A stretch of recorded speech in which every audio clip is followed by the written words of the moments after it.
लिखित होती है, भाषा नियमबद्ध व्यवस्था है, भाषा व्याकरण का अनुसरण नहीं करती है, भाषा और बोली में कभी भी कोई भी संबंध नहीं होता है। बताओ इनमें से कौन सा भाषा के बारे में कथन सही है, बताना है। यहाँ पर कौन सा कथन यहाँ पे सही है? भाषा अनिवार्यतः लिखित होती है।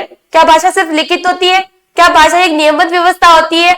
या फिर भाषा जो है व्याकरण का अनुसरण नहीं करती है? या फिर भाषा और बोली में कोई भी संबंध नहीं होता है? इनमें से कौन सा कथन आपको सही लग रहा है? बताना आपको कौन सा कथन सही लग रहा है यहाँ पर। तो यहाँ पर जो सही कथन होगा वो रहेगा अपना भाषा नियमबद्ध व्यवस्था है। भाषा क्या है? एक नियमबद्ध व्यवस्था है, क्योंकि भाषा सिर्फ अनिवार्यतः लिखित नहीं हो सकती, वो मौखिक भी हो सकती है ना।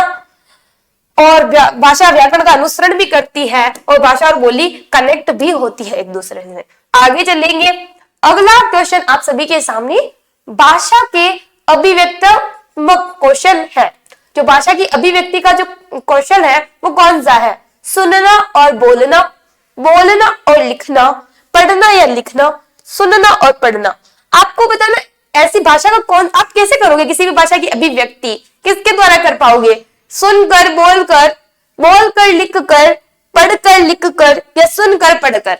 अभिव्यक्ति कैसे कर पाओगे? आप कैसे अभिव्यक्ति कर सकते हो? एक तो बोलकर और एक लिखकर, जो कि कौन से ऑप्शन में है?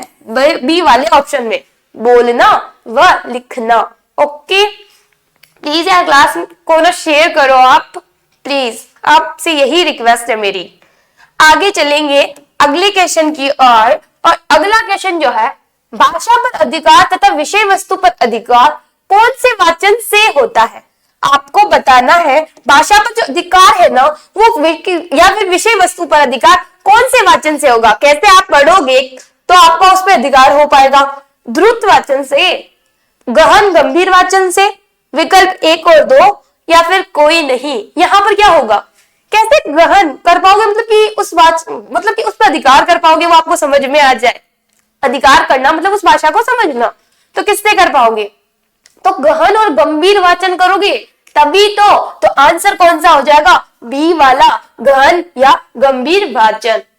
ओके, आगे बढ़ेंगे और अगला क्वेश्चन देखेंगे। हमारे सामने जो है अगला क्वेश्चन वो ये है, कविता शिक्षण की कौन सी के लिए उपयोगी नहीं है? मनोविज्ञान विधि है जो प्राथमिक स्तर के। अच्छा, ये थोड़ा सा उल्टा टाइप हुआ है, पर समझने की ट्राई करना। कविता शिक्षण की कौन सी मनोवैज्ञानिक विधि है जो प्राथमिक स्तर के लिए उपयोगी नहीं है? ठीक है, मैंने सही पढ़ा, आपने सही से सुना। अब बताओ, गीत विधि, रसास्वादन विधि, तुलना विधि या फिर ये सभी। आपको बताना कविता शिक्षण की कौन सी मनोवैज्ञानिक विधि जो प्राथमिक स्तर के लिए नहीं है, यहाँ पे आपको ये बताना है। ठीक है, तो ऑप्शन गीत विधि, रसास्वादन विधि, तुलना विधि या फिर ये सभी। बताओ क्या करेक्ट हो जाएगा? यहाँ पर जो करेक्ट होगा वो रहेगा तुलना विधि, उच्च प्राथमिक स्तर के लिए होती है ना ये। तो फिर कौन सा हो जाएगा आंसर? तुलना विधि। ठीक है, जो नहीं है यहाँ पे क्या बताना था? जो नहीं है। आगे बढ़ेंगे अगले क्वेश्चन की ओर और क्वेश्चन है आपके सामने, कौन सा कथन यहाँ पर जो है असत्य है? आपको बताना है यहाँ पर जो रॉन्ग कथन है ना, कि जो यहाँ पर जो गलत लाइन दी हुई है वही बतानी है आपको। ठीक है, तो ऑप्शन कौन सा रॉन्ग हो जाएगा? मूल्यांकन द्वारा छात्र की वर्तमान स्थिति के आधार पर भविष्य की स्थिति की भविष्यवाणी की जा सकती है। मूल्यांकन मात्रात्मक एवं गुणात्मक होता है। मापन का क्षेत्र सीमित होता है। मूल्यांकन में कम समय लगता है। यहाँ पर बताओ कौन सा कथन असत्य है कि गलत लग रहा है, ये सही नहीं है? कौन सा गलत लग रहा है आप यहाँ पे? आपको बताओ कौन सा कथन यहाँ पर रॉन्ग, बताओ कौन सा गलत है? तो यहाँ पर जो गलत है ना वो ये है कि मूल्यांकन में कम समय लगता है, क्योंकि यार मूल्यांकन में तो ज्यादा समय लगता है ना। जब आप एग्जाम ले रहे हो फिर उसका रिजल्ट आने में टाइम तो लगता है, ऐसा थोड़ी एग्जाम दोगे और रिजल्ट आ जाएंगे। तो मूल्यांकन में अधिक समय लगता है और यहाँ पे लिखा हुआ है मूल्यांकन में कम समय लगता है। तो कौन सा ऑप्शन रॉन्ग है अपने पास? ये तो यही इसका क्या हो जाएगा? आंसर हो जाएगा। क्या रहेगा आंसर? मूल्यांकन में कम समय लगता है, ये रॉन्ग हो गया यहाँ पर। अगला देखते हैं। अगला क्वेश्चन शैक्षिक उपलब्धि परीक्षण है जो किसी विशेष विषय अथवा पाठ्यक्रम के विभिन्न विषयों में व्यक्ति के ज्ञान, समझ और कुशलताओं का मापन करता है। यह कथन किस विद्वान का है? पूछा गया किस कथन का, ये कथन जो है ना किस विद्वान का है, आपको बताना है। ऑप्शन है ईमेल, फ्रीमेन, गैरिसन, सुपर। कौन है? किनका कथन है ये? फिर बताओ किनका कथन है ये? बताइए किसका कथन है? Email, freemen, garrison, super. बताओ। तो ये कथन जो है ना फ्रीमेन जी का है। किनका है? फ्रीमेन जी का। ठीक है, आगे चलते हैं। अगला क्वेश्चन है, कौन सी कहानी शिक्षण की मनोवैज्ञानिक विधि प्राथमिक स्तर के लिए उपयोगी नहीं है? कौन सी कहानी शिक्षण जो उनके लिए उपयोगी नहीं होगी? तो फर्स्ट है चित्र प्रदर्शन विधि, प्रश्नोत्तर विधि, मौखिक कहानी कथन विधि। ये सभी कौन सी उपयोगी नहीं है बतानी है? किनके लिए? प्राथमिक स्तर के लिए, जब आप कहानी शिक्षण करवा रहे हो। ठीक है, बताओ। आपके एग्जाम आ गए ना, कैसे प्रिपरेशन हो रही है? कितनी हो गई तैयारी? कर लोगे ना इस बार एग्जाम क्लियर? बताओ यहाँ पर क्या आंसर होने वाला है? तैयारी तो हो चुकी होगी, अब तो आंसर करना पड़ेगा ना आपको। यहाँ पर आंसर दीजिए, क्या होगा? यहाँ पर जो आंसर रहेगा अपना वो रहेगा प्रश्नोत्तर विधि। कौन सी विधि? प्रश्नोत्तर विधि, क्योंकि वो उपयोगी नहीं होगी, छोटे बच्चे होते हैं ना प्राथमिक स्तर के, इसीलिए। ओके, आगे चले। कौन सी विधा के माध्यम से युग संदेश दर्शकों तक पहुंचता है और नायक के जीवन के माध्यम से चरित्र निर्माण किया जाता है? आपको बताना है कि कोई एक पात्र हो या फिर कोई नायक हो, उसका चरित्र निर्माण होता है और उसके द्वारा कोई संदेश पहुंचता है। तो कौन सी विधि में होता है? एकांकी, नाटक, कहानी, या फिर ये सभी, जहां पर एक नायक होता है और उसके द्वारा पहुंचती है कोई संदेश। तो किसके द्वारा? तो नाटक के द्वारा। कोई नाटक होता है, उसमें एक होता है ना पात्र, वही तो क्या करता है? पहुंचाता है। बिल्कुल राइट आंसर कानू प्रजापत। बिल्कुल आप साथ में क्वेश्चन के आंसर कर रहे हो, गुड वर्क। आगे चलेंगे अगले क्वेश्चन की और अगला क्वेश्चन है, जब बालक पहली बार लोगों के द्वारा पेड़ का नाम सुनता है तो उसके मस्तिष्क में कौन सा बिंब बनता है? यानी कि एक छोटा सा बच्चा है और किसी व्यक्ति ने उसको पेड़ का नाम लिया, तो उसके माइंड में उसने बोला और उसने सुना। ठीक है, किसी व्यक्ति ने बोला तो उस बालक ने क्या किया? सुना। तो फिर उसके अंदर कौन सा बिंब बना? दृष्टि बिंब, श्रुति बिंब, विचार बिंब, भाव बिंब। उस बच्चे में कैसे बिंब बना? सुनने के बाद। तो कौन सा बिंब? श्रुति बिंब। कौन सा बिंब? श्रुति बिंब बना। ठीक है, उसके आंखों के सामने क्या होगा? बिंब बन गया होगा, एक पेड़ बन चुका होगा, है ना? तो यहाँ पर आंसर क्या हो जाएगा? श्रुति बिंब। आगे चले, अगला क्वेश्चन देखो। हिंदी भाषा सीखने में पाठ्य पुस्तक, जो हिंदी भाषा सीखने में पाठ्य पुस्तक है ना, वो क्या है ये बताना। इस लाइन को आपको पूरा करना। क्या साध्य है? Good afternoon Ishwardan. क्या साध्य है? साधन है? साधन और साध्य दोनों है या फिर इनमें से कोई नहीं? पुस्तक क्या है हिंदी भाषा सीखने के लिए? क्या है? साध्य है, साधन है, साधन और साध्य दोनों है या फिर इनमें से कोई नहीं है? तो पुस्तक क्या है? एक साधन है। क्या है? एक साधन है। तो बिल्कुल राइट आंसर आपका कानू प्रजापत। ठीक है, यहाँ पर एक साधन होगा ना कि साध्य है, वो एक साधन है जिसके द्वारा हम क्या करते हैं? हिंदी भाषा को सीख पाते हैं।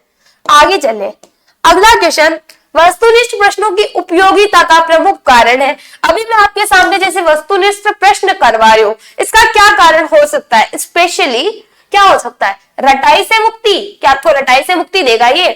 या फिर पाठ्यक्रम व्याप्ति, या निष्पक्ष मूल्यांकन, या विद्यार्थियों का हित। इससे क्या होगा? वस्तुनिष्ठ प्रश्नों की उपयोगिता का प्रमुख कारण क्या होगा? क्या होगा? इससे क्या होगा? मैम बच्चे कम क्यों है आज?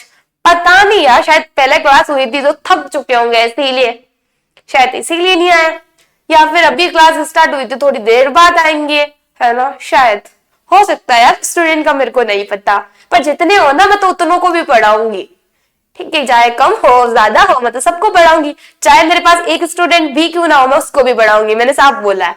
ठीक है, तो यहाँ पर आंसर बोला वस्तुनिष्ठ प्रश्नों की उपयोगिता का प्रमुख कारण। वस्तुनिष्ठ क्वेश्चन क्यों होते हैं हमारे सामने? तो उससे क्या होगा? निष्पक्ष मूल्यांकन होगा। क्या होगा? निष्पक्ष मूल्यांकन। तो क्या आंसर हो जाएगा इसका? निष्पक्ष मूल्यांकन। ओके, क्योंकि यहाँ पे आप आराम से दे सकते हो यार क्वेश्चन के निष्पक्ष मूल्यांकन। अभी यहाँ पे अगर आप आंसर कर रहे हो तो निष्पक्ष मूल्यांकन हो रहा है, और अगर वही कोई मैं बड़ा क्वेश्चन पूछ लेती तो शायद अलग अलग क्वेश्चन आते हो और शायद उनको मैं सही नंबर ना दे पाऊं। कहां से हो जी? मैं चित्तौड़गढ़ से हूं। यहाँ पर आप अगला क्वेश्चन देखिए। अगला क्वेश्चन है व्याकरण शिक्षक के संदर्भ में कौन सा कथन जो है सही है? व्याकरण शिक्षण के लिए समय सारणी में अलग से कालांशों की व्यवस्था होनी चाहिए। भाषा प्रयोगिकी की अपेक्षा भाषा नियमों को ही महत्व देना चाहिए। बच्चे परिवेश में उपलब्ध भाषिक प्रयोगों के आधार पर स्वयं भाषा के नियम बनाने की क्षमता रखते हैं। व्याकरण शिक्षण अत्यंत आवश्यक है।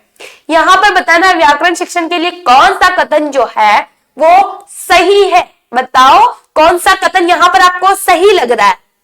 कौन सा कथन सही लग रहा है? तो यहाँ पर जो मेरे को सही लग रहा है ना वो ये है कि व्याकरण शिक्षण अत्यंत आवश्यक है ना। ग्रामर जानना, ग्रामर के बारे में इंफॉर्मेशन जानना सभी के लिए अत्यंत आवश्यक होता है, नहीं तो आप भाषा का क्या बना दोगे? क्या बना दोगे? बोलते ना हिंदी की हिंदी बना दोगे आप। इसीलिए आगे चलते हैं। छात्रों के शब्द भंडार में वृद्धि करने का उपाय है। छात्रों के शब्द भंडार में वृद्धि करने का उपाय क्या है?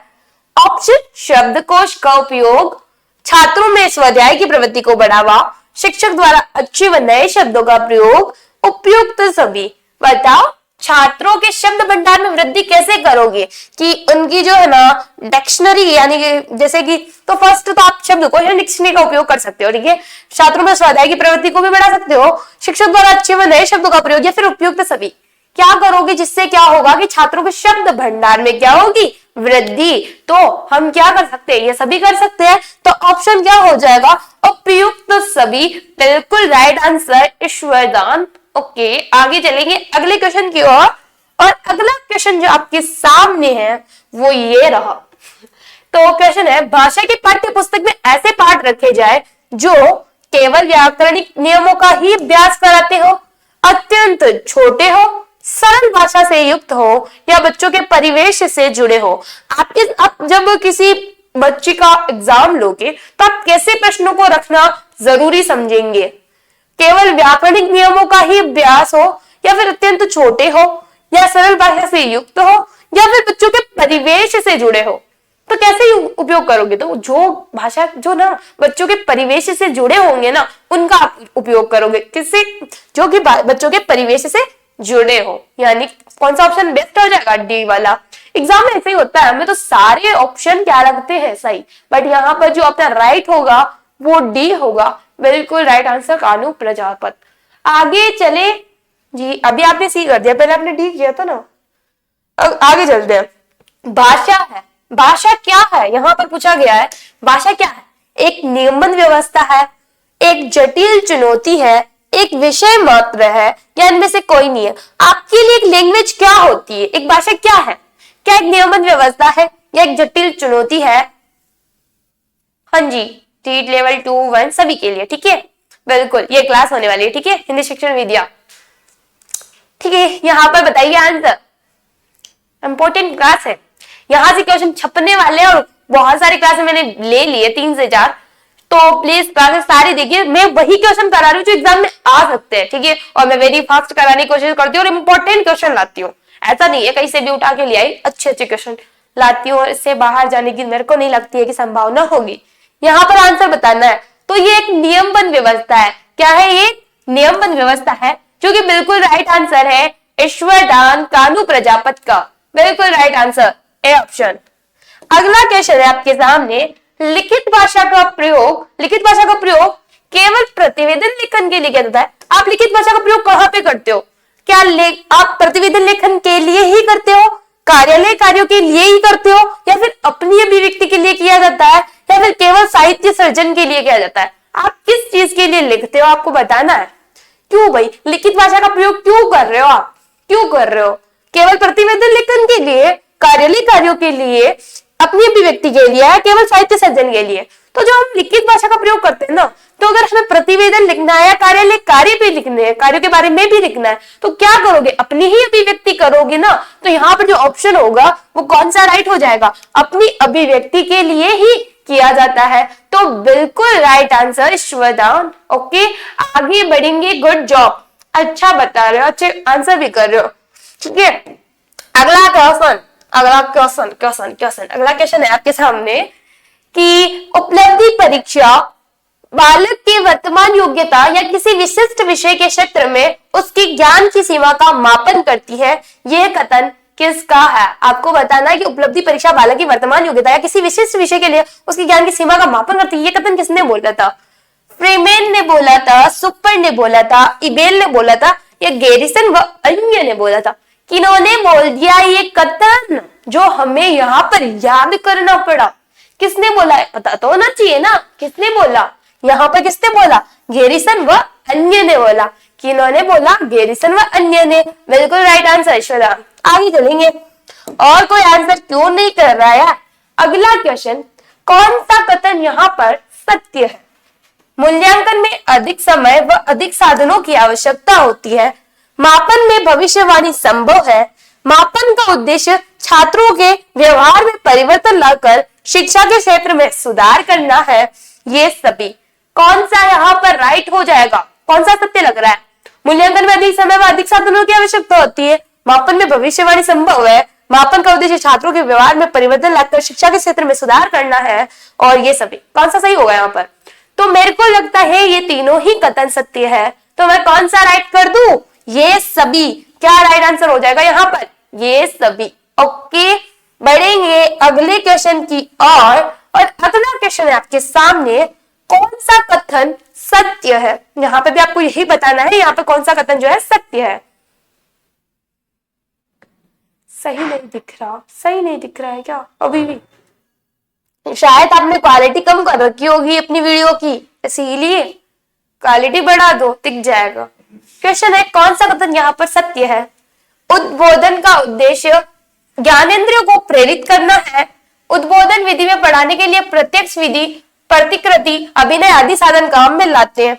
छात्रों के माध्यम से अर्थ निकलवाना उद्बोधन कहलाता है। ये सभी कौन सा कथन सही है उद्बोधन के लिए? ठीक है, यहाँ पर बताना है।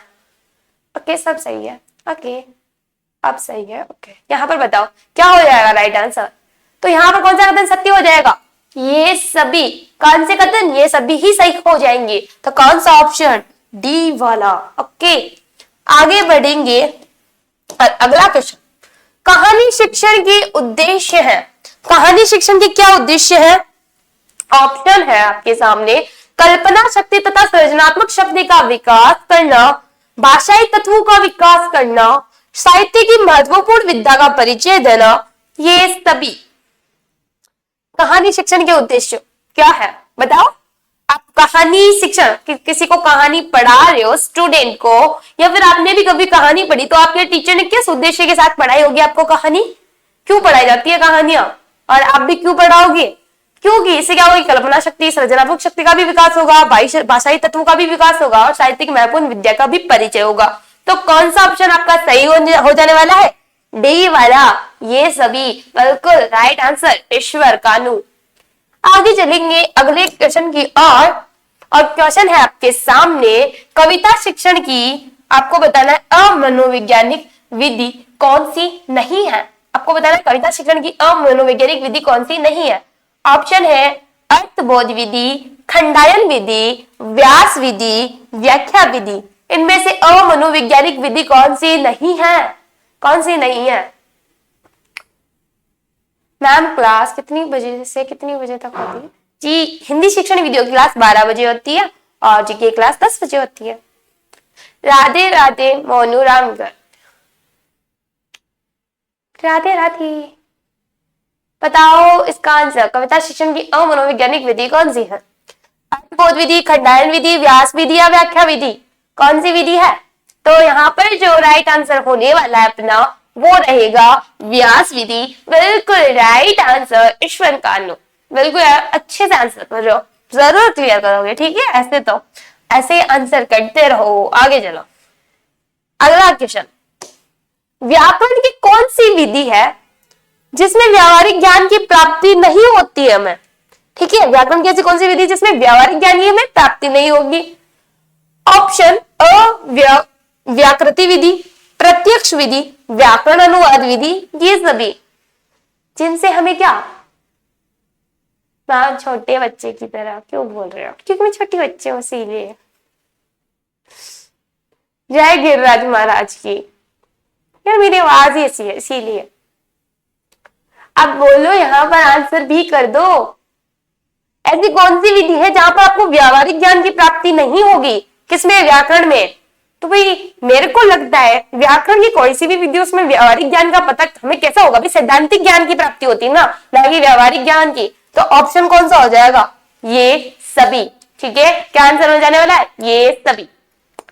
इन सभी से हमें क्या नहीं मिलती है? व्यावहारिक ज्ञान की प्राप्ति नहीं होती है, सैद्धांतिक ज्ञान की प्राप्ति होती है। अगला क्वेश्चन आपके सामने मौन वाचन का उद्देश्य है। मौन वाचन का उद्देश्य बताना है आपको। तो निष्कर्ष निकालना, पठित सामग्री में पूछे गए प्रश्नों का उत्तर दे सके, केंद्रीय भाव को समझ सके, या फिर ये सभी। बताओ मौन वाचन का क्या उद्देश्य है? कोई प्रॉब्लम नहीं है, क्वेश्चन गलत हो सकता है, हो जाता है ना। गलती नहीं करोगे तो फिर सीखोगे कैसे? यहां पर आंसर कीजिए, क्या होगा?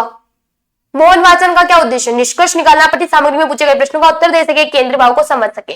तो ये सभी है, बिल्कुल डी वाला ऑप्शन हो जाएगा, कान्हू ईश्वर।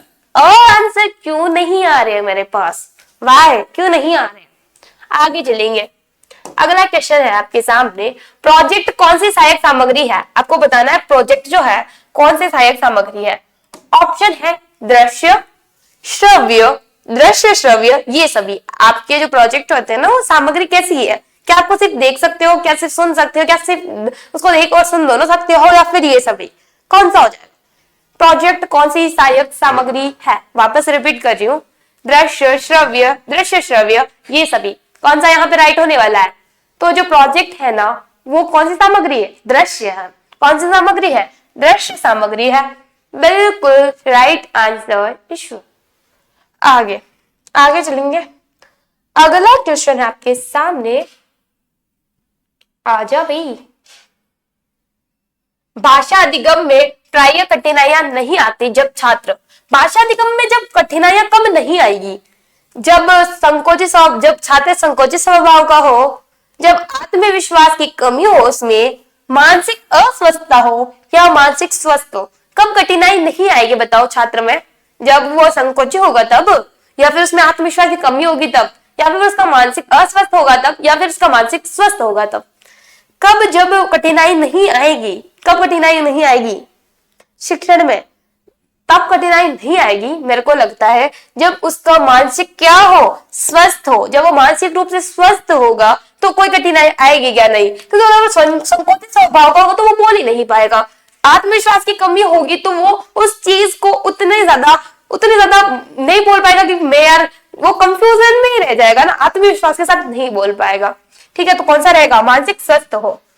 अगला क्वेश्चन, किसने मूल्यांकन प्रक्रिया को त्रिमुखी बताकर त्रिकोण के रूप में प्रस्तुत किया है? बताओ कौन है ऐसा व्यक्ति जिसने मूल्यांकन प्रक्रिया को त्रिमुखी बनाकर त्रिकोण प्रस्तुत किया है?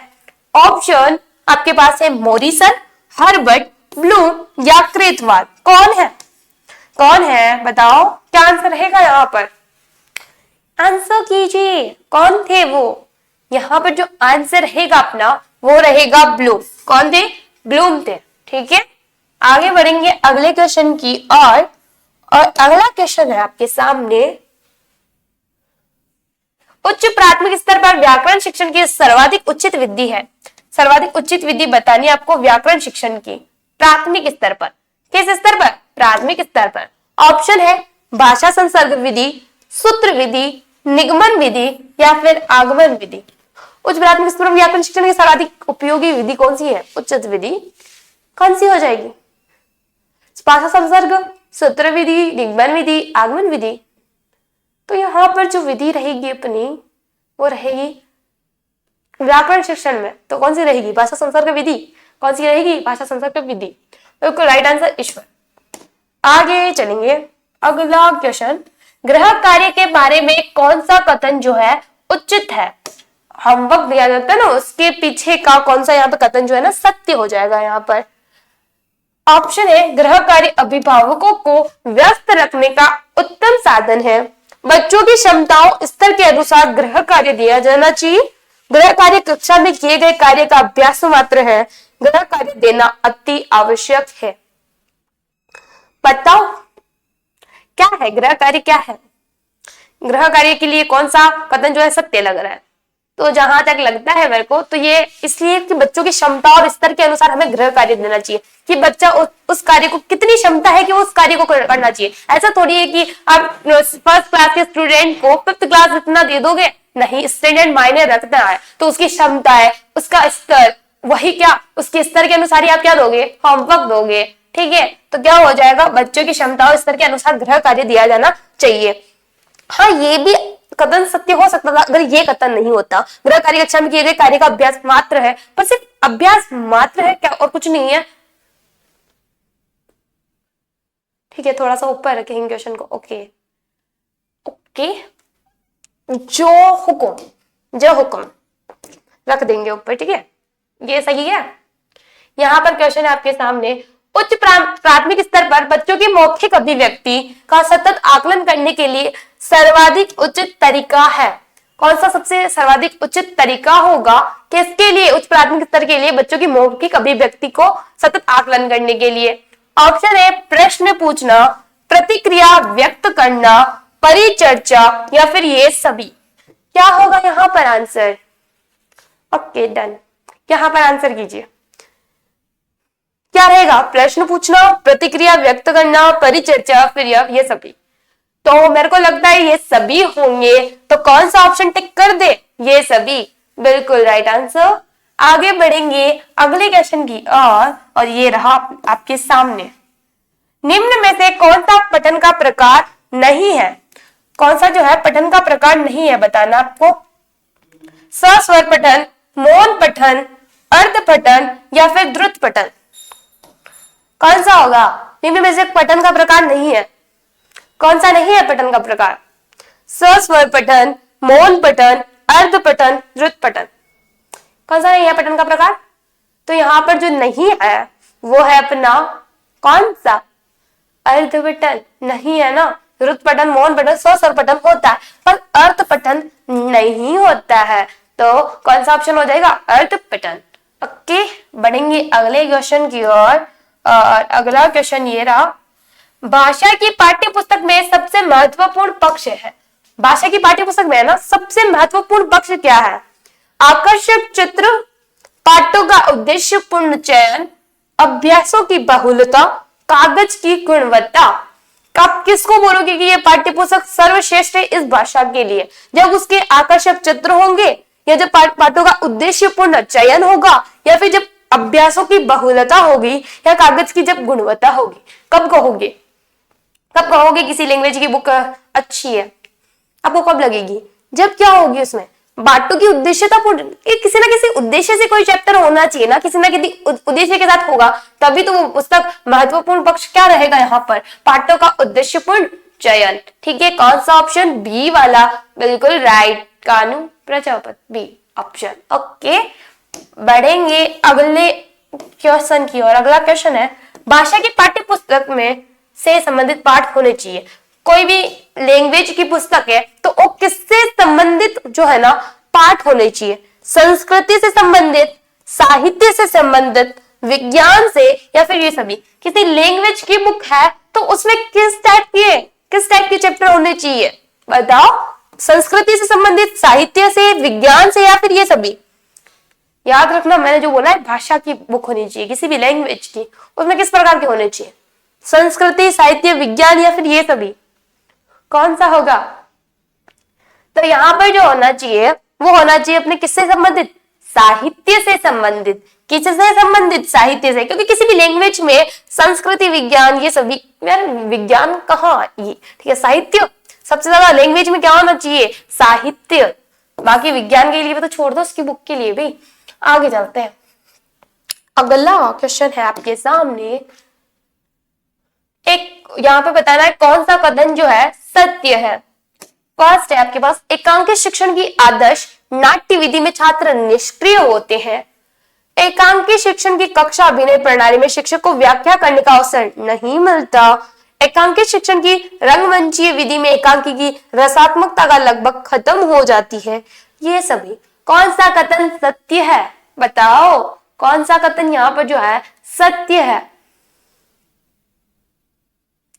बताओ कौन सा सत्य है यहाँ पर? मैम ऑफलाइन कोर्स मिल जाएगा ट्रीटमेंट एग्जाम के लिए? जी मिल जाएगा चित्तौड़गढ़ में, बस से चित्तौड़गढ़ में आपको मिल जाएगा, ठीक है। हल्दी घाटी कोचिंग क्लासेस पे आ जाना, ठीक है, बस से। सॉरी ऑनलाइन, अच्छा ऑनलाइन क्या, तो ऑनलाइन क्लासेस करवा दी जाएगी, ठीक है। डोंट वरी, डोंट वरी, आपको क्लासेस करवा दी जाएगी ट्रीटमेंट्स के लिए भी। आप चैनल को सब्सक्राइब कर लीजिए, बस इतना सा कर लीजिए और क्लास में डेली जुड़ जाया कीजिए, उसके अलावा कुछ भी नहीं, ठीक है। ओके, यहाँ पर बताओ क्या आंसर रहेगा, कौन सा कथन सत्य है? फर्स्ट वाला कौन सा सही है? एकांकी शिक्षण में आदर्श नाट्य विधि में छात्र निष्क्रिय होते हैं। अगला क्वेश्चन आपके सामने, कौन सा भाई, कहाँ है? यहां पर है, लिखित अभिव्यक्ति शिक्षण की कौन सी विधि है? लिखित अभिव्यक्ति शिक्षण की कौन सी विधि है बताना आपको। ऑप्शन है आपके सामने, ये तो ऊपर भी नहीं हो रहा, सॉरी ये ऊपर नहीं होगा, ठीक है, दिख रहा है ना ये पूरा, मैं पढ़ के सुना दूंगी, उस पर ध्यान दे देना, ठीक है, और नहीं दिख रहा हो तो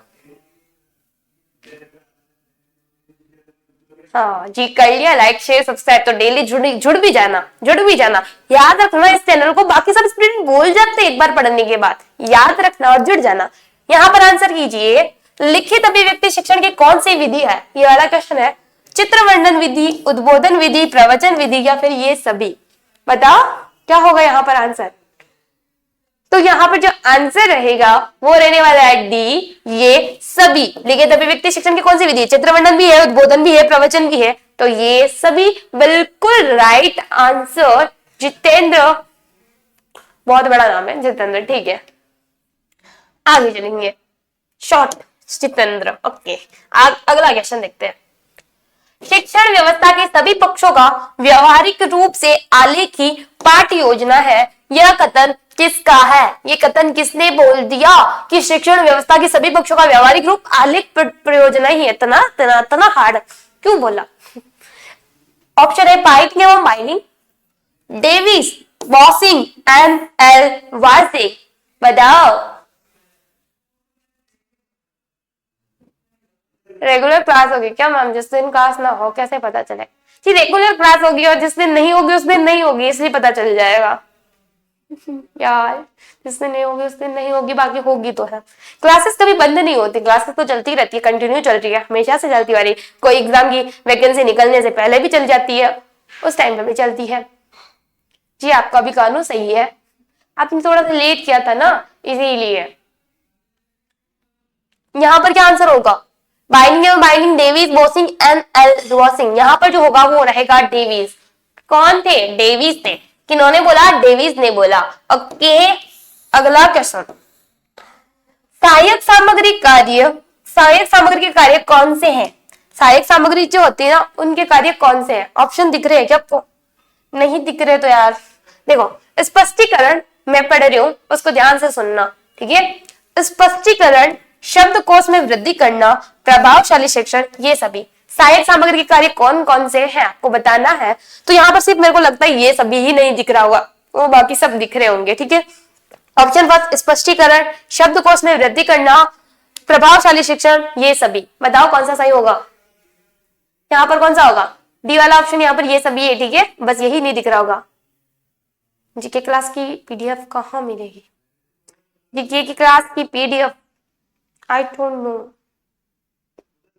हो सकता है टेलीग्राम जरूर मिले, आप सर से पूछिएगा प्लीज, मेरे पास तो नहीं है। तो यहाँ पर जो ऑप्शन है अपना डी वाला, ये सभी आपके बिल्कुल राइट आंसर। ईश्वरदान, जितेंद्र, कानू, बिल्कुल ऑल, ये सभी। अगला क्वेश्चन ये रहा आपके सामने। कौन सा कथन जो है यहाँ पर जो है असत्य है? आपको बताना है कौन सा कथन जो है असत्य है यानी गलत है, ठीक है। यहाँ पर ऑप्शन है आपके पास, समवाय विधि को सहयोग विधि भी कहा जाता है। समवाय विधि गांधी के समवाय के सिद्धांत से संबंधित है। समवाय फ्रोबेल की जीवन केंद्रित शिक्षा से भी प्रभावित है। समवाय विधि से कविता शिक्षण करवाया जाता है। कौन सा यहाँ पर जो है गलत है? बताओ कौन सा गलत है, कौन सा गलत है? समवाय विधि के बारे में कौन सा कथन यहाँ पे रॉन्ग लग रहा है? आप सभी से रिक्वेस्ट, क्लास को शेयर कीजिए और एक लाइक प्लीज जरूर कीजिए, एक लाइक तो बनता है ना। तो यहाँ पर जो रॉन्ग है ना वो अपना रहने वाला है डी वाला, समवाय विधि में से कविता शिक्षण करवाया जाता है। इट्स रॉन्ग, ठीक है। आई थिंक सो गद्य शिक्षण होता है इससे। आगे चलते हैं। अगला क्वेश्चन आपके सामने, कविता शिक्षण की कौन सी विधि है जो व्याख्या विधि का विस्तृत रूप है तथा अमनोवैज्ञानिक विधि है? यहाँ पर बताना है कौन सी अमनोवैज्ञानिक विधि है और कविता शिक्षण की कौन सी विधि है जो अमनोवैज्ञानिक विधि है, ठीक है। यहाँ पर ऑप्शन है आपके पास, छोटू राम जी नमस्ते, नमस्ते। समीक्षा विधि, व्याख्या विधि, व्यास विधि, अर्थबोध विधि। कविता शिक्षण की कौन सी विधि है जो व्याख्या विधि का विस्तृत रूप है जो अमनोवैज्ञानिक विधि है? समीक्षा विधि, व्याख्या विधि, व्यास विधि, अर्थबोध विधि। कौन सी विधि, कौन सी विधि? यहाँ पर क्या आंसर होगा? तो यहाँ पर जो आंसर रहेगा अपना वो रहेगा व्यास विधि। जी बिल्कुल, यहाँ पर जो आंसर रहने वाला है जो अमनोवैज्ञानिक विधि है वो है व्यास विधि, जो कि बिल्कुल राइट आंसर है जितेंद्र कानू का। ओके, अब बढ़ेंगे अगले क्वेश्चन की ओर। और अगला क्वेश्चन है आपके सामने, नाटक किस प्रकार की सहायक सामग्री है? नाटक जो है ना वो किस प्रकार की सामग्री है? नाटक को आप सिर्फ देख सकते हो, दृश्य श्रव्य या कोई नहीं। कौन सी है? नाटक को क्या सिर्फ देखा जाता है या फिर सिर्फ सुना जाता है या फिर देखा सुना दोनों जाता है या फिर कोई नहीं? जी मेरा शुभ नाम कुमकुम शर्मा है। ओके, जान लिया। अभी बता दो, वैसे मेरा नाम नहीं आएगा एग्जाम में, तो मैं एक पते की बात बता रही हूँ यार, नहीं आएगा। यहाँ पे आंसर करो। जी बिल्कुल, यहाँ पर जो आंसर रहने वाला है, नाटक को हम देख भी सकते हैं सुन भी सकते हैं, तो कौन सा हो जाएगा? दृश्य श्रव्य। बिल्कुल राइट आंसर जितेंद्र और छोटू राम कानू। बिल्कुल बिल्कुल राइट आंसर सी, दृश्य श्रव्य। अगला क्वेश्चन आपके सामने, उपचारात्मक शिक्षण की सफलता निर्भर करती है। उपचारात्मक शिक्षण की जो सफलता है वो किस चीज पे डिपेंड करती है, किस चीज पे निर्भर करती है आपको बताना। ऑप्शन है भाषिक नियमों के ज्ञान पर, समय व अवधि पर, समस्याओं के कारणों की सही पहचान पर, उपचारात्मक शिक्षण की सामग्री पर। किस पर डिपेंड करती है? मैडम जिनसे पढ़ते हैं उसे गुरु का नाम तो पता होना चाहिए। अच्छा ये भी सही है, वैसे मेरा नाम नहीं लिखा हुआ है क्या थंबनेल पे? आई डोंट नो, ठीक है कोई नहीं पूछ लिया, बट मैंने बोला एग्जाम में नहीं आएगा इसीलिए बोला मैंने, ठीक है। यहाँ पर बताइए आंसर क्या होगा? तो यहाँ पर जो आंसर रहने वाला अपना वो रहेगा समस्याओं के कारणों की सही पहचान पर, जो कि बिल्कुल राइट आंसर है जितेंद्र और कानू का, ठीक है बिल्कुल राइट आंसर सी। ओके बढ़ेंगे आगे। अगला क्वेश्चन है आपके सामने, वो है बच्चों की भाषा के संदर्भ में कौन सा कथन सही है? यहाँ बताना बच्चों की भाषा के संदर्भ में कौन सा कथन जो है सही है। ऑप्शन है बच्चों की भाषा में बहुत अधिक व्याकरणिक त्रुटियां होती है, बच्चों की भाषा में नियमबद्ध व्यवस्था की झलक मिलती है, बच्चों की भाषा तारशैली में ही रहती है, बच्चों की भाषा को सुधारने के लिए दंड एवं पुरस्कार आवश्यक है। मैं बीच में आया हूँ मैडम जी। सभी स्टूडेंट बीच में आते हैं, स्टार्टिंग में कौन आता है? कभी कभार आ जाता है स्टार्टिंग में, तो जब मेरी याद आ जाती है, बाकी तो मेरे को भूल जाते हैं ना, तो बीच में ही आते हो। यहाँ पे बताओ आंसर क्या होगा? बच्चों की भाषा के संदर्भ में कौन सा कथन सही है? तो भाई बच्चों की भाषा कथन में तो भाषा जो होती है ना, त्रुटियां होती है ना उनकी, बहुत सारी गलत चीजें, मतलब कि वो कुछ ना कुछ त्रुटियां होती है ना, व्याकरणिक या त्रुटियां होती है ना उनकी भाषा में, ऐसा थोड़ी वो सब सीख जाते छोटे बच्चे, तो उनमें क्या होती है बच्चों की भाषा में बहुत अधिक व्याकरणिक त्रुटियां होती है, ठीक है। लिंग से संबंधित भी हो सकती है, वचन से संबंधित भी हो सकती है, बहुत सारी त्रुटियां होती है।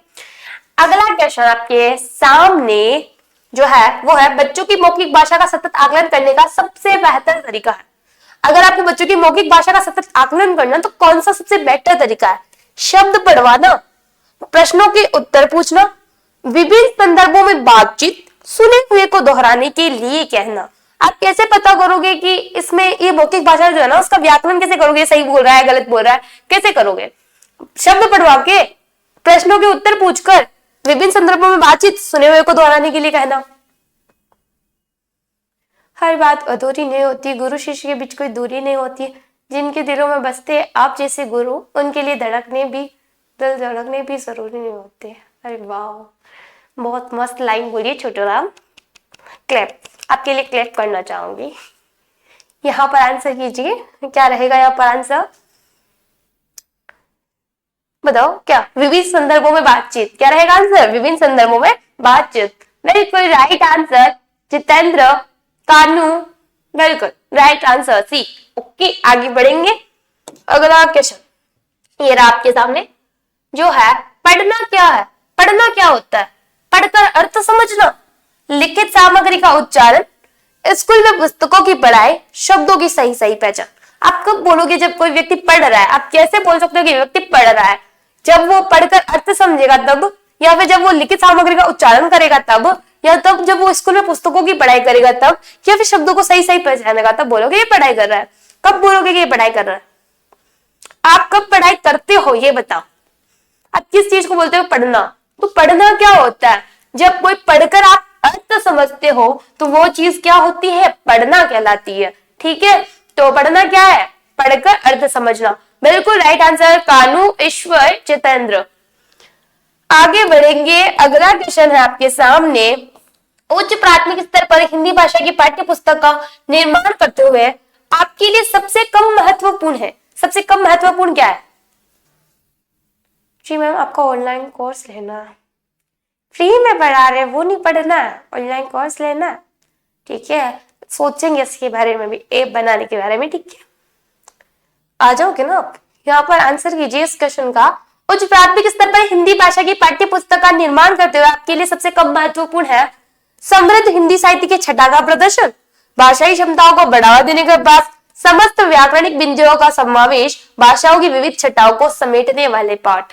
कौन से पाठ लेना आप ज्यादा जरूरी समझेंगे, यहाँ पर बताना है, या फिर कम महत्वपूर्ण। अच्छा, क्वेश्चन था कम महत्वपूर्ण, ठीक है, यहाँ पे बताना आपको कम महत्वपूर्ण समझेंगे। तो यहाँ पे जैसे कम महत्वपूर्ण समझेंगे वो है समस्त व्याकरणिक बिंदुओं का समावेश। बिल्कुल राइट आंसर जितेंद्र, बिल्कुल राइट। आगे बढ़ेंगे अगले क्वेश्चन की ओर, और अगला क्वेश्चन है, भाषा अर्जित करने में वाइगोत्स्की ने किस पर सबसे अधिक बल दिया। ऑप्शन, समाज में होने वाली भाषा प्रयोगों पर, परिवार में बोली जाने वाली भाषा पर, कक्षा में बोली जाने वाली भाषा पर, भाषा की पाठ्य पुस्तक पर।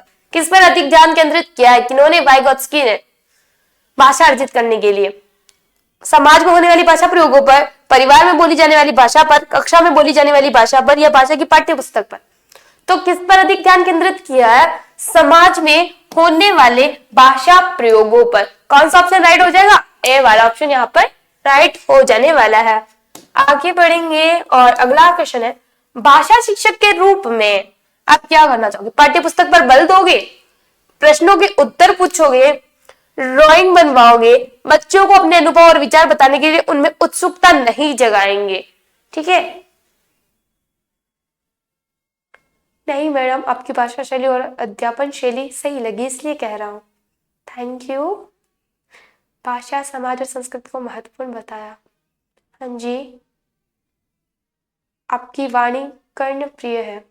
अरे, इतनी शुद्ध हिंदी बोल रहे हो ना, और इतनी अच्छी भी वाणी नहीं है। यहाँ पर आंसर कर दो, ठीक है, यहाँ पर आंसर करो। यहाँ पर क्या होगा, यहाँ पर नहीं है, ठीक है, ध्यान जरूर देना, यहाँ पर नहीं है, ध्यान से पढ़ना इस चीज को।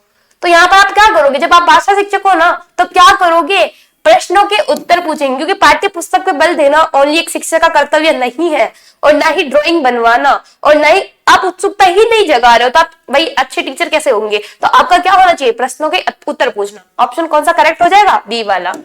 आगे बढ़ेंगे, अगला क्वेश्चन आपके सामने, कौन सी सहायक सामग्री दृश्य श्रव्य, ऐसी कौन सी सामग्री है जिसे आप देख भी सकते हो और सुन भी सकते हो। ऑप्शन है वृत्त चित्र, मानचित्र, रेखा चित्र, प्रोजेक्टर। कौन सा है जिसे आप सुन भी सकते हो और देख भी सकते हो, वृत्त चित्र, मानचित्र, रेखा चित्र, प्रोजेक्टर। कौन सा ऑप्शन यहाँ पर राइट होने वाला है आपका, आंसर कीजिए फटाफट फटाफट फटाफट, वेट करना पड़ता है। कौन सा हो जाएगा आंसर, वृत्त चित्र। क्या हो जाएगा यहाँ पर, वृत्त चित्र। अगला क्वेश्चन, गद्य शिक्षण का उद्देश्य कौन सा है? आपको बताना गद्य शिक्षण के पीछे का कौन सा उद्देश्य होता है। हर एक चीज उद्देश्य के साथ होती है, तो यहाँ पर क्या उद्देश्य है गद्य शिक्षण के पीछे का? देखी हुई घटनाओं का वर्णन करना, लिपि के मानक रूप का व्यवहार करना, अपठित रचना का सारांश लिख सके, ये सभी क्या है गद्य शिक्षण के पीछे का उद्देश्य? बताओ क्या होना चाहिए उद्देश्य यहाँ पर? कौन सा आपको सही लग रहा है? लिखी हुई घटनाओं का वर्णन करना, लिपि के मानक रूप का व्यवहार करना, अपठित रचनाओं का सारांश लिख सके, ये सभी। मैडम जी आपको नहीं लगती, बट है आपकी वाणी कर्ण प्रिय, इसमें कोई अतिशयोक्ति नहीं है। थैंक यू इतनी ज्यादा तारीफें कर रहे हो यार छोटू राम, थैंक यू। यहाँ पर आपको बताना है ऑप्शन कौन सा सही होगा, कि डी वाला ऑप्शन राइट होने वाला है। बिल्कुल राइट आंसर जितेंद्र। आगे बढ़ेंगे अगले क्वेश्चन की ओर। अगला क्वेश्चन है आपके सामने, वाचन की कौन सी विधि है जिसमें शब्द लिखा कुछ और जाता है और पढ़ा कुछ और जाता है? यानी कि आप लिखोगे कुछ और पढ़ोगे कुछ और, ये ऐसी वाचन की कौन सी विधि है? ऑप्शन है ध्वनि साम्य विधि, अनुध्वनि विधि, साहचर्य विधि, देखो और कहो विधि। कौन सी विधि में आप लिखोगे कुछ और पढ़ोगे कुछ और, कौन सी विधि है वो?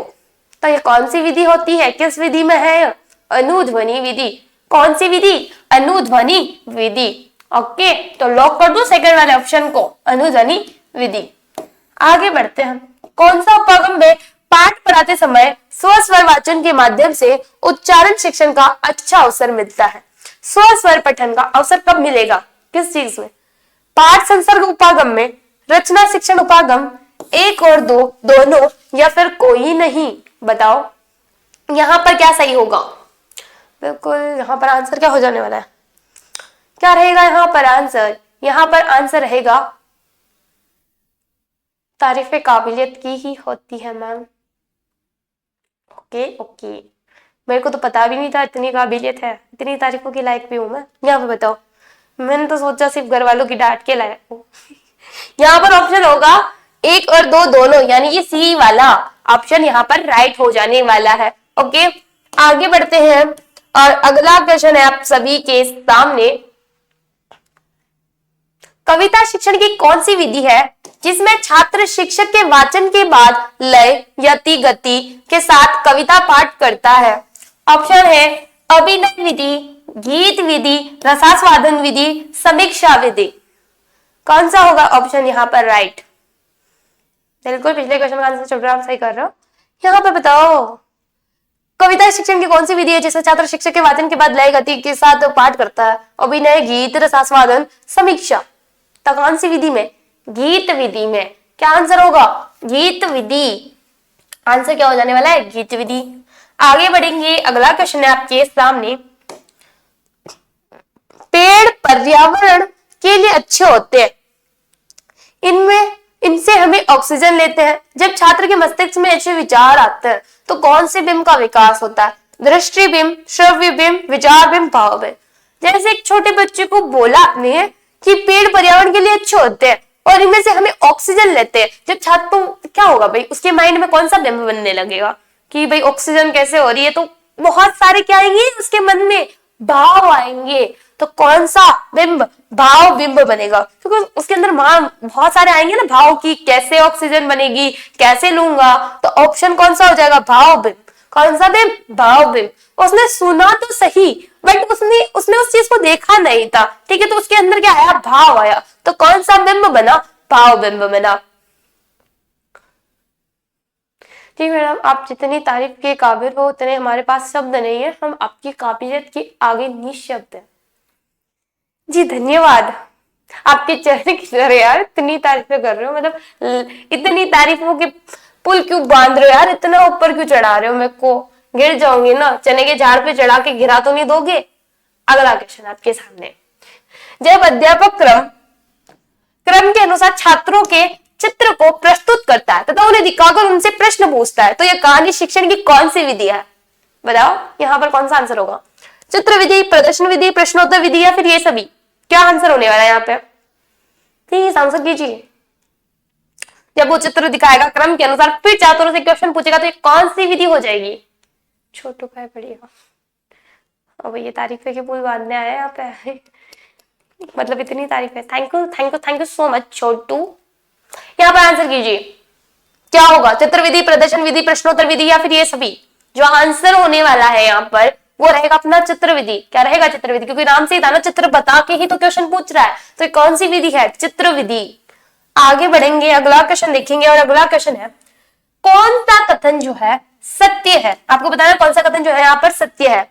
ऑप्शन है प्रवचन विधि को टिक्का विधि भी कहते हैं, यह लेखन अभिव्यक्ति शिक्षण की विधि है, इसमें शब्द की युक्ति को समन्वित करके पढ़ाया जाता है। ये सभी कौन सा कथन यहाँ पर जो है सत्य है? बताओ बताओ कौन सा सत्य?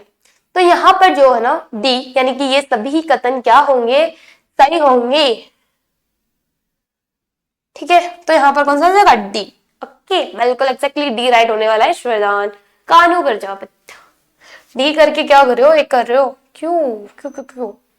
अगला क्वेश्चन, कौन सा कथन यहाँ पे सत्य नहीं है? सत्य नहीं है। बहुत सारे लोग तो सत्य देखा राइट वाला कर देंगे अगर फर्स्ट वाला ही दिख गया, बट वहां पे देखना कि सत्य नहीं है ये बोला गया है। ठीक है जोगेंद्र सिंह, पिछले क्वेश्चन का बिल्कुल राइट आंसर करें आप। अब आगे करिएगा आंसर। अगला क्वेश्चन, यहाँ पर कौन सा कथन सत्य है? नहीं है, सत्य नहीं है। फर्स्ट, पाठ्यपुस्तक कक्षा शिक्षण का प्रमुख साधन है। पाठ्यपुस्तक विद्यार्थी और शिक्षक दोनों के लिए आधारभूत है। पाठ्यपुस्तक शिक्षण का साधन है, शिक्षण साधन का साधन है, साध्य नहीं। पाठ्यपुस्तक शिक्षण का साध्य है, साधन नहीं। बताओ कौन सा ऑप्शन सही हो जाएगा? यहाँ पर रॉन्ग हो जाएगा, मतलब यहाँ पर जो सत्य नहीं है असत्य है वो बताना आपको। कौन सा असत्य है यहाँ पे? ईश्वर राम बोल रहे छोटू राम बहुत तारीफ कर रहा है मैम आपकी। हाँ जी मैं यही देख रही हूँ, इतनी तारीफ कर रहे हैं। यहाँ पर आंसर कीजिए क्या होगा जो असत्य है? तो देखो यहाँ पर जो असत्य है ना, पाठ्य पुस्तक क्या होती है? साधन होती है, साध्य नहीं। तो यहाँ पर यह कौन सा ऑप्शन रॉन्ग हो जाएगा? डी वाला यहाँ पर रॉन्ग हो जाने वाला है। बिल्कुल राइट आंसर ईश्वर कानू। अच्छा ईश्वर ने बी किया है क्या? डी होने वाला है। ठीक है कानू बिल्कुल राइट, जोगेंद्र सिंह बिल्कुल राइट आंसर। आगे बढ़ेंगे, अगला क्वेश्चन, व्याकरण शिक्षण की आगमन विधि में, व्याकरण शिक्षण की जो आगमन विधि है ना उसमें क्या नियम से उदाहरण की ओर जाते हैं? आगमन विधि क्या है ये बताओ? क्या नियम से उदाहरण की ओर जाओगे? क्या उदाहरण से नियम की ओर जाओगे? सूत्र कंठस्थ कराते हैं या पाठ्य पुस्तक का प्रयोग करते हैं? क्या होती है आगमन विधि? क्या करोगे व्याकरण शिक्षण की आगमन विधि में? बताओ, पहले नियम बताओगे फिर उदाहरण की ओर जाओगे, या फिर उदाहरण से नियम की ओर जाओगे, या फिर सूत्र कंठस्थ कराओगे, या पाठ्य पुस्तक का प्रयोग करोगे? क्या होगा यहाँ पर आंसर? तो यहाँ पर जो आंसर होने वाला है वो हम क्या करेंगे? आगमन विधि में क्या करते हैं? उदाहरण बता के नियमों की ओर जाते हैं। तो ऑप्शन कौन सा होगा? बी वाला, उदाहरण से नियम की ओर जाते हैं। ओके बी वाला बिल्कुल राइट आंसर यहाँ पर हो जाने वाला है। ईश्वर जोगेंद्र कान बिल्कुल राइट आंसर आप दोनों का। आगे चलेंगे, अगला क्वेश्चन है आपके सामने, भाषा के व्याकरण की समझ को, भाषा की व्याकरण की समझ को आप कैसे? केवल वस्तुनिष्ठ प्रश्नों के माध्यम से आका जाना चाहिए, केवल लघुत्तम प्रश्नों के माध्यम से आका जाना चाहिए, निबंधात्मक प्रश्नों के माध्यम से आका जाना चाहिए, संदर्भ परक प्रश्नों के माध्यम से आका जाना चाहिए? कैसे आकोगे? कैसे उस चीज का करोगे कि वो भाई कितना ज्यादा समझ आ रही है उसे व्याकरण की? क्या सिर्फ वस्तुनिष्ठ प्रश्नों से, क्या लघुत्तम प्रश्नों से, क्या निबंधात्मक प्रश्नों से, या फिर संदर्भ परक प्रश्नों से? तो कौन से क्वेश्चन होने चाहिए? संदर्भ परक प्रश्नों के माध्यम से आका जाना चाहिए। तो कौन सा ऑप्शन हो जाएगा? डी वाला हो जाएगा। कौन सा? डी। आगे बढ़ेंगे और अगला क्वेश्चन देखेंगे। अगला क्वेश्चन है, कौन सा कथन जो है यहाँ पर असत्य है? यहाँ पर बताना है कौन सा कथन जो है असत्य है। ऑप्शन है आपके पास, किंडरगार्टन पद्धति के जन्मदाता जर्मन शिक्षा शास्त्री फ्रॉवेल है। अगला, इन्होंने खेल द्वारा शिक्षा पर बल दिया। किंडरगार्टन विधि माध्यमिक स्तर के लिए उपयोगी है। इनके अनुसार पहले बालक को आत्म प्रकाशन का अवसर देना चाहिए जो खेल द्वारा संभव है। कौन सा कथन यहाँ पे जो है असत्य है, सही नहीं है, वो बताना आपको कौन सा सही नहीं है यहाँ पे। तो यहाँ पर जो सही नहीं है वो कथन हो जाएगा सी वाला। कौन सा? किंडरगार्टन विधि माध्यमिक स्तर के लिए उपयोगी है। यह क्या हो जाएगा यहाँ पर? असत्य। आगे बढ़ते हैं और अगला क्वेश्चन है आपके सामने, बच्चे अपनी बोलचाल की भाषा का अनुभव समाज और परिवार से प्राप्त करते हैं। विद्यालय से प्राप्त करते हैं, थोड़ा बहुत रखते हैं, उपयुक्त में से कोई नहीं। बच्चे अपनी बोलचाल की भाषा का अनुभव कहाँ से करेंगे ये बताइए? क्या समाज परिवार से, क्या विद्यालय से, क्या थोड़ा बहुत रखते हैं, या फिर उपयुक्त में से कोई नहीं? क्या होने वाला है यहाँ पे सही? तो यहाँ पर जो सही होने वाला है वो रहेगा अपना समाज और परिवार से प्राप्त करते हैं। कहां से प्राप्त करते हैं? समाज और परिवार से। आंसर तो कीजिए, कौन सा ऑप्शन हो जाएगा? फर्स्ट वाला। ओके, अगला क्वेश्चन है, स्वस्वर वाचन का मुख्य उद्देश्य है। स्वस्वर वाचन का मुख्य उद्देश्य क्या है? पढ़ने में आनंद की अनुभूति करना। तो कानू प्रजापति राइट आंसर पिछले क्वेश्चन का। यहाँ पर आंसर कीजिए, स्वस्वर वाचन का मुख्य उद्देश्य है क्या है? पढ़ने में आनंद की अनुभूति करना, बच्चों की पढ़ने संबंधी झिझक को समाप्त करना, बोल बोलकर पढ़ना, द्रुत गति से वाचन करना। यहाँ पर जो आंसर रहेगा वो रहेगा बच्चों की पढ़ने संबंधी झिझक को समाप्त करना। बिल्कुल राइट आंसर ईश्वर। मैम आप ट्रीट का ऐसा नो नहीं दूंगी। आगे बढ़ेंगे अगले क्वेश्चन की ओर। अगला क्वेश्चन है, बच्चों के लिए अतिरिक्त पठन सामग्री क्यों विकसित की जाती है? पढ़ने में रुचि जगाने एवं भाषा ज्ञान में वृद्धि के लिए, पढ़ने में रुचि जगाने एवं सामान्य ज्ञान में वृद्धि के लिए, भाषा ज्ञान बढ़ाने व साहित्यकारों में रुचि जगाने के लिए, भाषा ज्ञान बढ़ाने और सामान्य ज्ञान में रुचि जगाने के लिए बच्चों के लिए अतिरिक्त पठन सामग्री क्यों विकसित की गई है? बताओ क्यों? तो एक तो उनके अंदर रुचि होनी चाहिए और उनमें ज्ञान की, भाषा ज्ञान की वृद्धि होनी चाहिए। कौन सा ऑप्शन है? फर्स्ट वाला। ठीक है, हम अगले क्वेश्चन की ओर बढ़ेंगे और अगला क्वेश्चन है, भाषा में बच्चों में भाषा प्रयोग की दक्षता विकसित करने के लिए आवश्यक है क्या? बच्चों में अगर भाषा शिक्षण की आपको भाषा प्रयोग की दक्षता को विकसित करना है तो क्या आवश्यक है? उन्हें सुनने और बोलने की पूरी आजादी हो, उन्हें कविताएं याद हो, उन्हें मुहावरे याद हो, वे किसी वक्ता के साथ रहते हो। क्या आवश्यक है कि उनके जो है ना भाषा प्रयोग की दक्षता विकसित होगी, तो उनको क्या होनी चाहिए? अवसर प्राप्त होनी चाहिए। किसके? सुनने और बोलने के, यानी कि उनको सुनने और बोलने की क्या होनी चाहिए? आजादी होनी चाहिए। फर्स्ट वाला ऑप्शन यहाँ पर क्या हो जाएगा? राइट। कानू प्रजापति बिल्कुल राइट आंसर। आगे बढ़ते हैं और अगला क्वेश्चन है आपके सामने, वो है एकांकी शिक्षण का उद्देश्य नहीं है। अब यहाँ पे आपको बताना एकांकी शिक्षण का सूत्र कौन सा नहीं है, उद्देश्य नहीं है। ऑप्शन, छात्रों का चरित्र निर्माण कर उन्हें बेहतर नागरिक बनाना, मानव जीवन की विविध पहलुओं की जानकारी देना, छात्रों में आरोह अवरोध तथा उपयुक्त गति से बोलने की क्षमता का विकास करना, छात्रों की शुद्ध उच्चारण क्षमता पर ध्यान न देना। कौन सा यहाँ पर जो है कथन सत्य नहीं है, उद्देश्य नहीं है? आपका उद्देश्य क्या नहीं है ना? यहाँ पर एकांकी शिक्षण का उद्देश्य कौन सा नहीं है आपको बताना है। यार मैं सही बता रही हूँ, यही क्वेश्चन आपके एग्जाम में नहीं आएगा कि मैंने स्टडी में क्या कर रखा है, बिल्कुल भी नहीं आएगा, कसम से बता रही हूँ नहीं आएगा। ये क्वेश्चन आएंगे इसलिए मैं यही पढ़ा रही हूँ यार, क्योंकि मैंने क्लास में डाला ना रीड वालों के लिए। बाकी अगर आप मेरे बारे में जानना चाहो तो उसके लिए अलग से वीडियो अलग से होना चाहिए ना लाइव, है ना? वो तो ये वाले तो क्वेश्चन आएंगे भी नहीं, इसीलिए नहीं बता रही मैं, क्योंकि मैं बहुत बार बता चुकी हूँ बहुत सारी क्लासेस में। अब यहाँ पे आपको आंसर करना क्या होगा? यहाँ पर आंसर होगा छात्रों की शुद्ध उच्चारण क्षमता पर ध्यान देना होता है, ना कि न देना। तो कौन सा हो जाएगा? डी वाला। बिल्कुल राइट आंसर कानू प्रजापति। आगे बढ़ेंगे, अगला क्वेश्चन है, कौन सा रचना शिक्षण का भेद या रूप है? कौन सा जो है रचना शिक्षण या का भेद या रूप है? मौखिक रचना, लिखित रचना, एक और दो दोनों, या इनमें से कोई ही नहीं? बताओ कौन सा शिक्षण, बताओ कौन सा होगा यहाँ पर आंसर? तो यहाँ पर मौखिक भी होगा लिखित भी होगा, तो कौन सा ऑप्शन हो जाएगा? एक और दो दोनों। कौन सा हो जाएगा? एक और दो दोनों। आगे बढ़ेंगे, अगला क्वेश्चन देखेंगे। अगला क्वेश्चन है आपके सामने, मूल्यांकन की शिक्षा में क्यों आवश्यकता है? मतलब मूल्यांकन क्यों होना चाहिए शिक्षा में? वाई, क्यों है मूल्यांकन, क्यों आवश्यकता पड़ी इसकी? ऑप्शन है, छात्रों में स्तरनाकुल पाठ्यक्रम बना सके, छात्रों के शिक्षण में आने वाली कठिनाइयों का निराकरण कर सके, छात्रों की योग्यता अनुसार उन्हें वर्गों में बांट सके, ये सभी। क्यों भाई मूल्यांकन क्यों आवश्यक है? क्यों आवश्यक पड़ा? ताकि इससे क्या हो सके। तो यहाँ पे जो सही होगा ना वो होगा आपका ये सभी ही इंपॉर्टेंट हो जाते हैं। तो डी वाला ऑप्शन यहाँ पर जो है राइट होने वाला है। बिल्कुल राइट आंसर ईश्वर कानू। ओके, आगे बढ़ेंगे अगले क्वेश्चन की और अगला क्वेश्चन है कौन सा दृश्य श्रव्य सहायक सामग्री में शामिल नहीं है? श्रव्य सामग्री में शामिल नहीं है, सुन नहीं सकते हो जिसे आप। दूरदर्शन, कठपुतली, कैसेट या वीडियो टेप, इसको नहीं सुन सकते हैं आप। कौन सी श्रव्य सामग्री नहीं है? तो यहाँ पर जो श्रव्य सामग्री नहीं है ना वो है कैसेट। नहीं, क्या दृश्य श्रव्य सामग्री नहीं है? अच्छा, दृश्य श्रव्य, अच्छा यहाँ पर जो है ना आप कैसेट को सुन सकते हो बट देख नहीं सकते हो, है ना। तो ऑप्शन कौन सा हो जाएगा? कैसेट, यानी दृश्य और श्रव्य। यार आप कैसेट को सिर्फ देख नहीं सकते हो, सिर्फ सुन सकते हो, तो कौन सा हो जाएगा? कैसेट। वीडियो टेप को आप देख भी सकते हो, सुन भी सकते हो, कठपुतली को देख भी सकते हो, सुन भी सकते हो, दूरदर्शन को भी देख सकते हो, सुन सकते हो।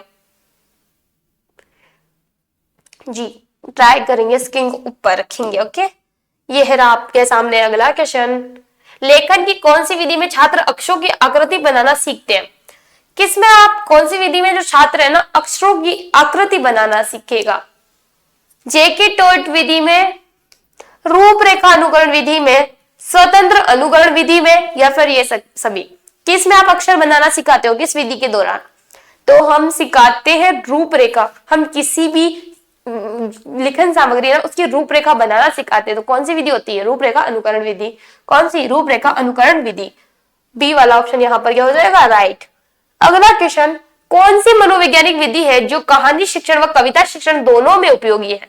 जो आपके, अगर आप कहानी शिक्षण करा रहे हो तभी भी उपयोगी होगी, जब आप कविता शिक्षण करवा रहे हो तभी भी उपयोगी होगी। कौन सी है? तुलना विधि, प्रश्नोत्तर विधि, व्याख्या विधि या अर्थबोध विधि? कौन सी विधि है जो कहानी शिक्षण और कविता शिक्षण दोनों के लिए आवश्यक है, उपयोगी है? बताओ क्या होगा आंसर।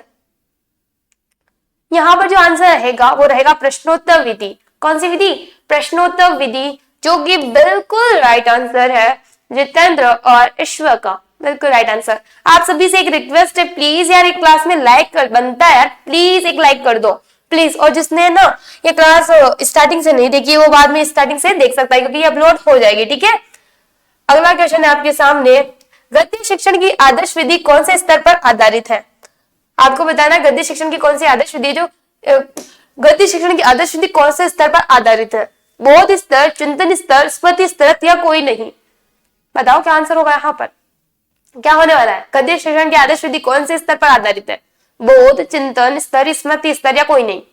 तो यहाँ पर जो आंसर रहेगा आपका वो रहेगा स्मृति स्तर। कौन सा स्तर? स्मृति स्तर। सी वाला ऑप्शन यहाँ पर क्या हो जाएगा? राइट हो जाएगा। और इसी के साथ हम अपनी क्लास को करेंगे यही समाप्त, यही देंगे विराम। सभी को thank you so much. Thanks जो स्टार्टिंग से एंड तक वॉच कर रहा था या फिर थोड़े से समय के लिए भी जुड़ा था, तो उन्हें अपना समय देने के लिए thank you so much. Please आप सभी से रिक्वेस्ट है, क्लास में एक लाइक जरूर कीजिएगा और ज्यादा से ज्यादा शेयर जरूर कीजिएगा और अपना बताना मत भूलिएगा कि भाई आपको क्लास कैसी लगी, ठीक है, ये बताना प्लीज मत भूलिएगा। इसी के साथ हम लेना चाहेंगे आप सभी से विदा। हम आपसे मिलेंगे अगली क्लास में। अभी के लिए बाय बाय, टेक केयर।